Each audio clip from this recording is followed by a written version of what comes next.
Hey, hey, hey, ladies, it is Peter here, and we are here today to talk about is aging slowing down yourself and your puppy dog. So I am delighted today that I have the lovely Kylie Marks here with me, and we can't quite see her yet, but her name is Freya. There Cheese. she is. Isn't she beautiful?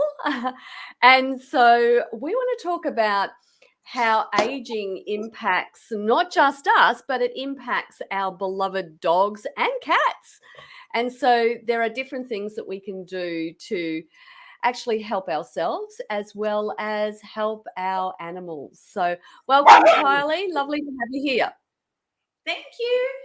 Nice to be So Kylie is you're an aged care physio as well too, aren't you? here. She's hungry. So I'm She a mobile physio. I deal with people that are 70 and over, and mainly Mhm. in pain management and falls prevention. That's Yeah, that's what I do. Sorry. excellent. And so you are firsthand, you've got experience with the impact of age and how that actually also shows up in our dogs as well, particularly if we're dealing with the likes of arthritis, as an example, Yeah, and how absolutely. that can slow us down. So, do you want to explain to us a little bit about what happens with arthritis and how that impacts not just us but our dogs as well too? Yeah, absolutely. So our anatomy and physiology is really quite similar Yeah. to dogs as well. So as we age, we have a natural decline in our muscle mass and strength, and so that means that people Yes. over 60 have a 1 in 3 chance of falling,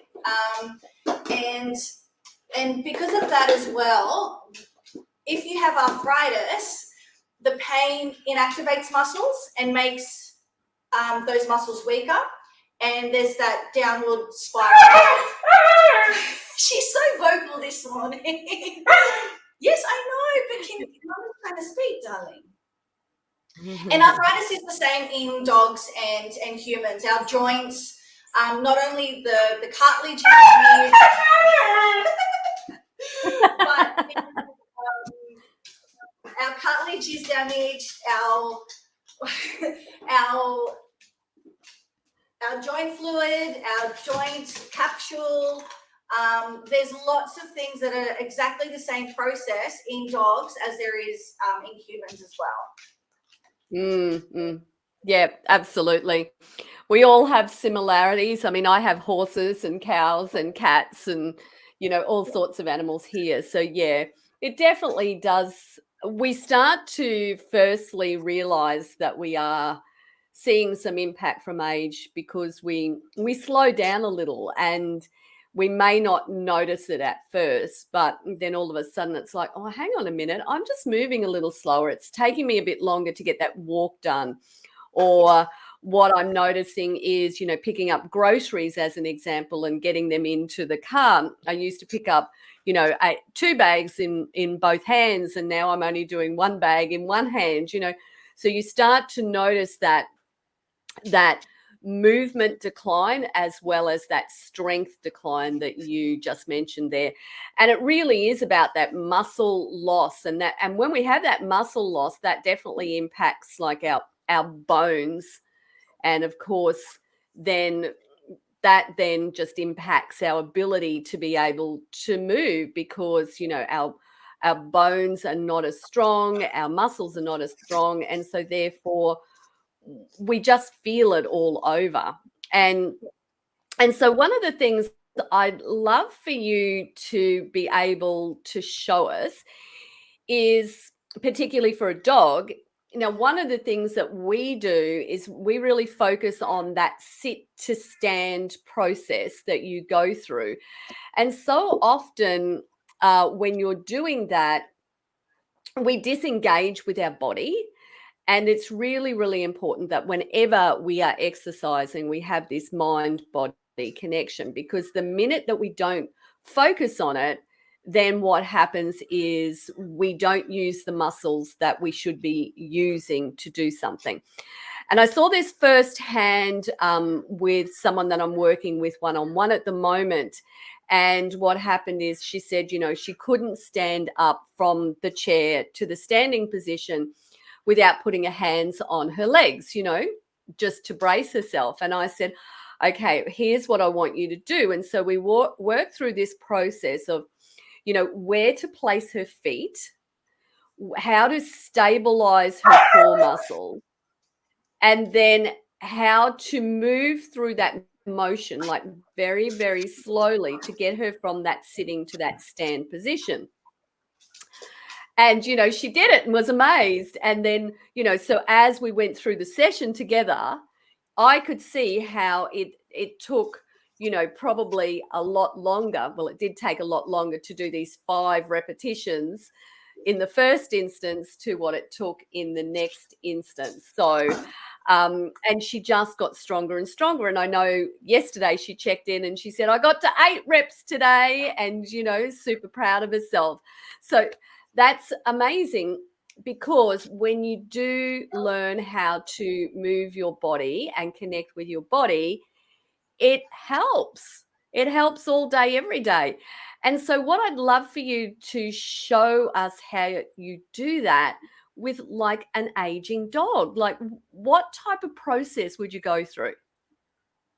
So very similar, other than we can't get them to mentally think about what they're doing, but like you, there are stages. And like you mentioned, for dogs, as they get older, you'll notice that they're slowing down, and lots of people think that that's just old age and they don't do anything about it. But the thing is, there's lots that you can do to keep them mobile for longer.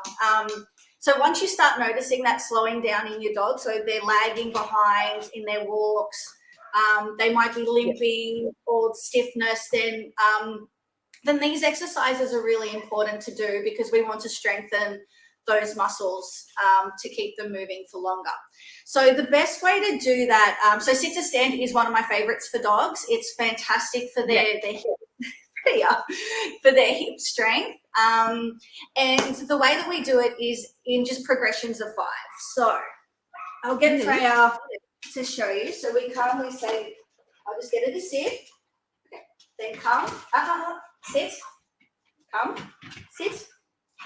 Right, she's a bit excited. Come, sit, good girl. So she's excited to be on camera. Yes. The other day I did a class, and my other dog, he never humps anything, but decided to hump a cushion when we were on live, of course. So it's the commands to come, sit, sit, good girl. And it's really so if they have trouble doing that, there's you can do a half sit.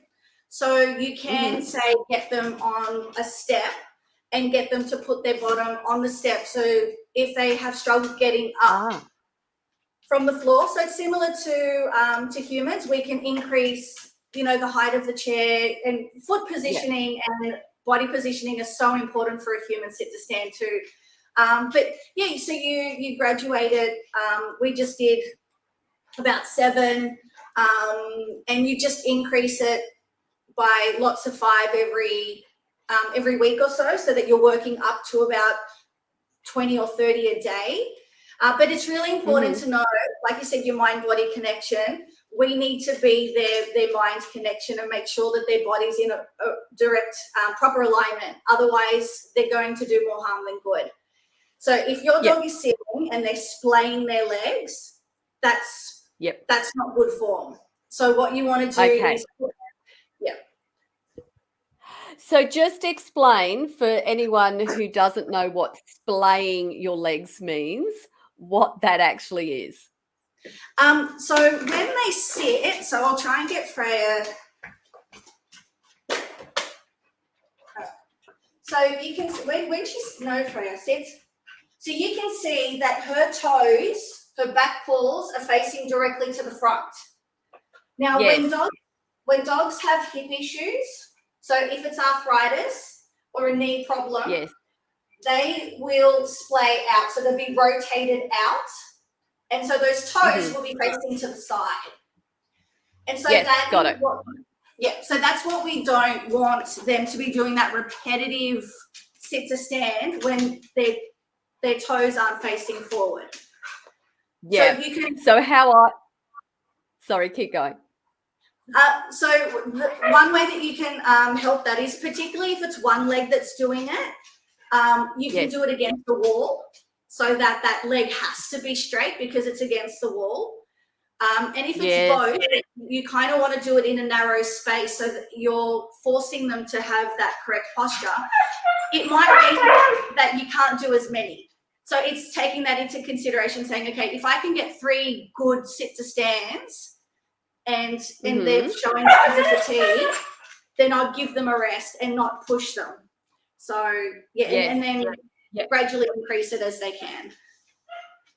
So it's very similar to FEMA, to us as humans as well too. I always like to say it's when you actually turn your toes outwards type of thing. That's when you're starting to splay, when they're naturally going out. And I can always tell those ballerinas, those young childhood ballerinas, when they start exercising, you see those automatic feet come out, and you see that locking of joints happening a lot as well too. So they tell us as young people, to get out there and exercise and everything like that, but there's so many things that we can do that will later come back in life to haunt us, that's for sure. And the same will apply to our animals. They get out of alignment very, very easily. Is there anything you can do on your dog to actually tell whether they are actually in alignment from a hip perspective? Let's just talk about hips. So with their hips, it's mainly how they're walking. So what signs are they? Are they limping? Are they not taking a step equal to the other side? Yes. But also she's so cheeky this morning. Come on, baby girl, come over here. So one way you can tell if something's happening is by feeling along their spine. Yes. And sometimes what you'll notice is there's a wave. So she doesn't want me to touch her spine. She's not happy with me doing that, so I'm not going to push her. But okay, what you can do is, if you feel on the both sides of the spine and you feel down, sometimes if there's a place of pain, there's this kind of crunching and a contraction underneath that shows you that might be a source of pain for them. The other thing that you'll notice is if you're lifting their skin should be really loose on the muscles below. So you should kind of be able to move it about, but it actually gets stiffer. The fascia on top of the muscles and the skin, they get stuck, and that can be a source of pain too. And you'll feel that if you try and lift up, it just feels tight. You can't, there's not really much lifting, and then that means that there's tightness there too. Yeah, okay. So it's similar to what we do with the horses. So we run down the outside of their spine, and you can then see what's going on, whether they're out of alignment, and then go about fixing it and everything like that as well too. Yeah. So dogs are very similar in that regard too. Yeah, and so what? So when our dogs get the arthritis, and I know that when humans get arthritis as well too, and they've got that pain and discomfort, they tend not to want to exercise, and yet it is one of the best things that they can do to keep moving. Yeah. How do you encourage that dog who might be feeling in that area of discomfort and pain? How do you get them then to get up and move as such, so that they are moving those muscles and joints a little bit? Yeah, so a lot of it is making sure it's good pain management. So it will be discussing with the vet to see if there's any medicinal approaches. As physios, there's other ways of decreasing pain. So we'll do stretches. Yes. We'll do joint movements, so moving the hip if the arthritis was in the hip. Massage, putting a heat pack on your dog. Just making them more comfortable to allow the movement to happen, because without movement, like humans, there's more stiffness, there's more pain, there's more weakness, and it's that downward spiral. So it's really important. Pain management to allow movement is really vital. Yeah, so no different to humans, basically. If you move it, you won't lose it. If you don't move it, you will lose it. Yeah, Yes. Exactly. Exactly. And so with Freya, she is like, she's 10 years old. Yes. She looks to me like she moves like she's a young thing. Yeah. And is that because you regularly exercise her and you get out and do things with her? Yeah, absolutely. And I've noticed the difference in my dogs since I started doing exercise therapy with them. For example, she wasn't able to jump in the back of the car.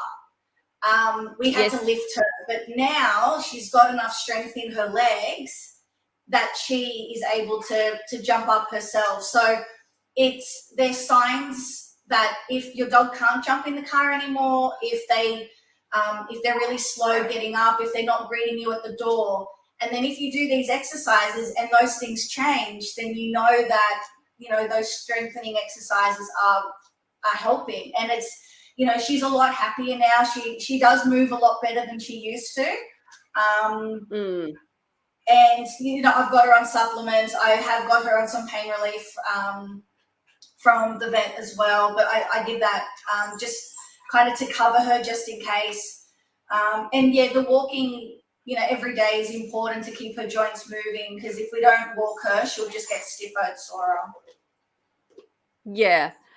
And of course, the benefit to that, Kylie, is the fact that if you're walking your dog, you're walking yourself at the same time. I love that, because I feel so much better. Like, my joints need movement too. Like, as a physio for a long time, I have, that some of us have early, onset of arthritic joints ourselves, and we feel the difference. We need to keep moving, and it's finding that balance of not being fearful of the movement and saying, okay, well, too much can be bad, but too little can be bad, and needing that guidance on finding that sweet spot to have your maximum function is important. Yeah, and it's like what I was talking about earlier with the lady that I'm working with.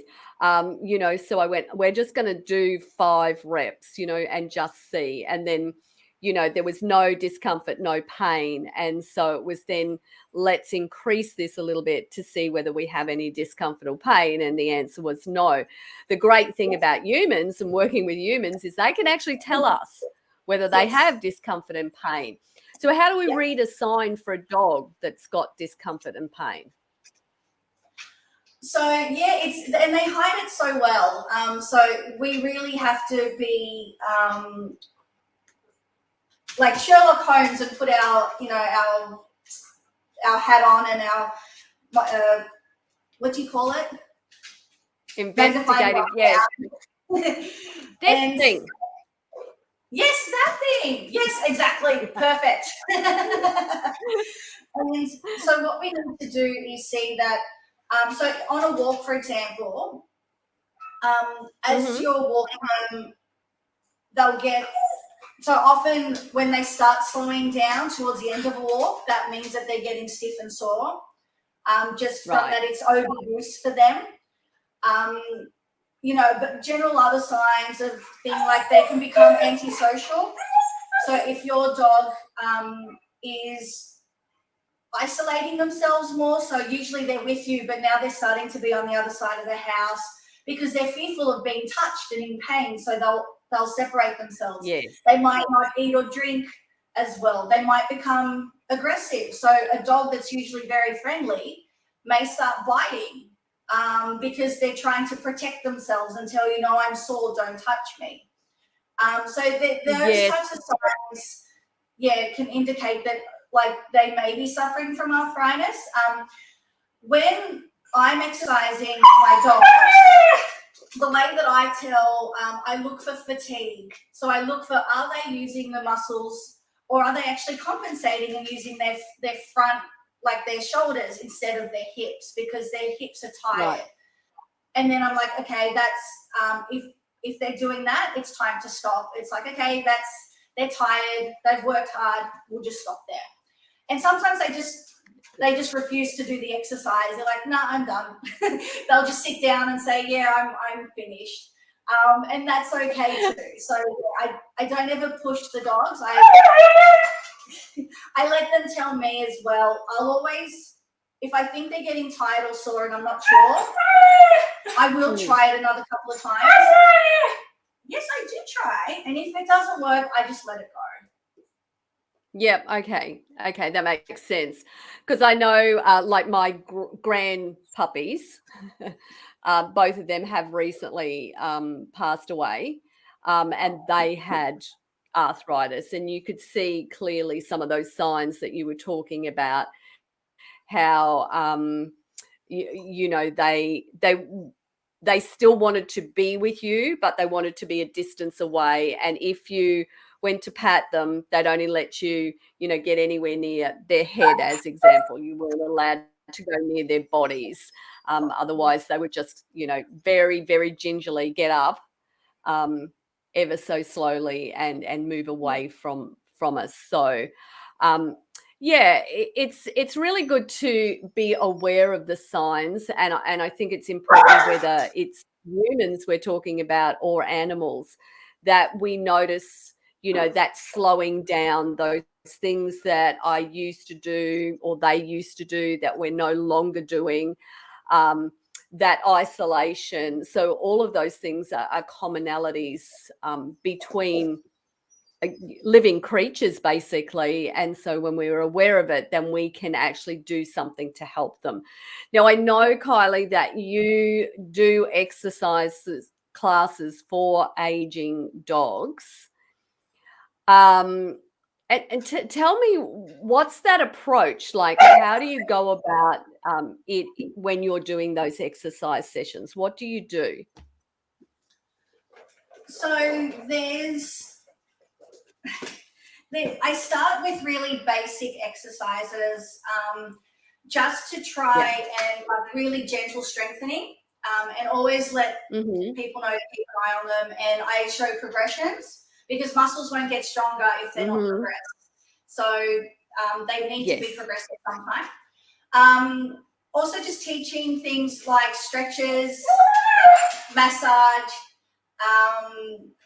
range of motion, those things that we do for humans, and it's just, for dogs.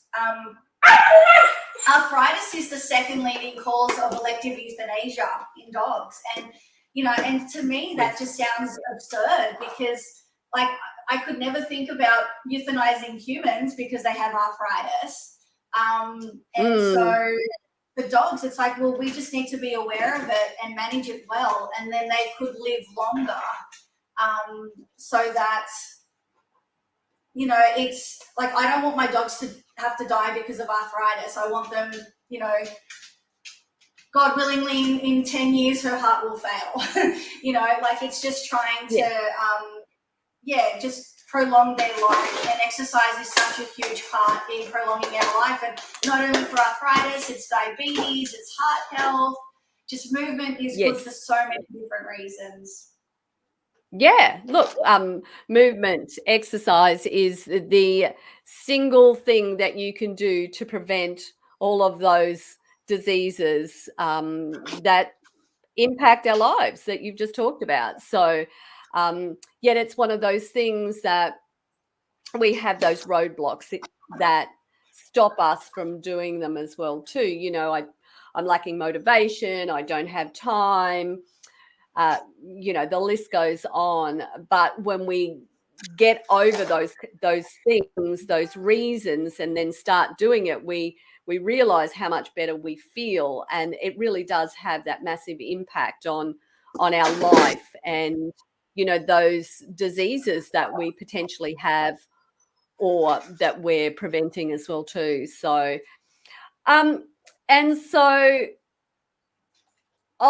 smaller dogs to larger dogs, there's a bit of a difference there in pressure on the heart and everything like that. So larger dogs are likely to live less.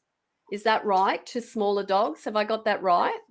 Yeah, that's right. So larger breed dogs like huskies have a shorter lifespan than, say, a little dog like a Maltese or Yes. small poodle. Yeah, so their life expectancy is different. And so the age that they are when they're considered senior is also different. So for Freya, when she turned 8, she was a senior. Yes. For smaller dogs, you're looking at about 10 when they're called seniors. So it's because in terms of their lifespan, they're younger at 8 than these are at 8, because they're going to live shorter. Yes. Okay. I'm having a little bit of a chuckle about that, because isn't that, we then go to humans, oh, well, if you're this size, then you're going to, you're not going to be a senior until X. And then if you're this size, you're going to be a senior to X. So, yeah, I've got a little bit of a warm sense of humor. But the reality is, we all, whether we're animals or whether we're humans, we all age every single day, and that is impacting our daily life. And instead of worrying about that impact, if we flip that switch and go, what can I do to help myself each and every day? What can I do to help my dog each and every day? That is going to put us in good stead, that we're going to feel better as we're moving into those different years in our life and different stages of our lives. Yeah. And like we were talking about before, like aging is such that slippery slope where you notice, like, oh, I my walk is slower, or I can't get up from that chair like I used to, or getting in and out of the car is so much harder than it used to. And, when you start noticing those signs, and for the dogs, it's very similar. They have difficulty getting, up and down from the floor or up into the car, or, and for dogs, they'll slow down too. So, and it's just once we can stop that cascading effect, because the muscles will just get weaker, then we can really decline that slippery slope into a more manageable slide that isn't as detrimental as quickly. Yeah. So basically what we're saying here, Kylie, is that our animals need as much exercise as what humans do, and we need similar type of exercise as well. So they need as much exercise as what we have. Yeah, absolutely. Yeah, very similar. Yeah, cool. All right. So, Kylie, how do the ladies find you? So, what do they look for? So that if they want to check out your exercise sessions for your gorgeous dogs, where would they find that? So I have a free Facebook group called Strong and Steady Canines Community. Yes. And feel free to pop in there. I give daily tips, and April is the Canine Fitness Month, so we're trying to do things to putting out more exercises to be more helpful. I've also got a free download, and if anyone wants that, they can just message me and I can send them the link to that as well, just to get your dog started and moving better. Yes. So what I'll do is I'll grab those links off of you and we'll put it up with this live so that people can grab that and come over and see you. But I know you've got actually more specific exercise classes coming up very soon. What date do they start? Oh, yeah. So my Fur Baby Fitness program. So that will be a monthly membership that opens in the first week of May. So that's where we do. First week of May. So we do live exercise classes once a week, and there's other exercise prompts and guidance in there too. Just trying to give you that encouragement to get your dog moving and consider different strengthening exercises. Adding variety and progressions. Yep. Beautiful, beautiful. And Kylie, if you want to leave us with one thing, what would that be? Before you feed your dog, do 5 sit-to-stands. That would be my beautiful. So before that you get, I like that. Yeah, add a bit of strengthening exercises in their day. Yeah. I have a similar thing that I always say. Every time you get up and go to the bathroom, you do 10 sit-to-stands and you do 10 push-ups on the vanity in the bathroom when you're washing your hands. So there we have it. Yeah. So ladies, I hope you got heaps out of that. Thank you so much, Kylie. Thank you so much, Freya, for being here with us. And I will put those links up so that everybody can come and check you out. So I'll see you all soon. Bye. Thank you. Bye. Bye.